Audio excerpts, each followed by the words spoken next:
Ya pemirsa, terima kasih Anda masih tetap setia bersama kami di seputar Aceh. Saudara, 91 murid sekolah dasar dari berbagai SD di Kabupaten Biren mengikuti perlombaan Pekan Keterampilan Festival Lomba Seni Siswa Nasional tingkat SD di SKB Cotgapu, Kota Juang, Kabupaten Biren.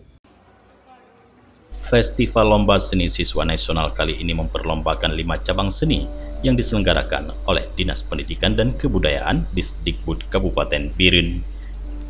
5 cabang lomba FL S2N itu diantaranya seni tari, melukis, gambar bercerita, pantonim, menyanyi tunggal, dan karya anyam. Para peserta membuat tikar, membuat wadah dari rotan, membuat hasil kerajinan tangan dari balutan kertas koran, dan lainnya. Selain itu ada juga para siswa SD menyanyi kelompok menampilkan atraksi tari kreasi dan lomba pantonim. Kepala Dinas Pendidikan dan Kebudayaan Muslim mengatakan tujuan kegiatan tersebut untuk menampilkan bakat dan kreativitas siswa dalam pentas seni yang bersifat umum, sehingga diharapkan para siswa nantinya lebih berani tampil dengan berbagai perlombaan yang akan diikuti ke depannya. Ini anak-anak kita lihat bahwa ini diikuti oleh beberapa KTKS, yaitu sebanyak 12 KTKS, kemudian juga 91 orang peserta, kemudian didampingi oleh sekolah masing-masing.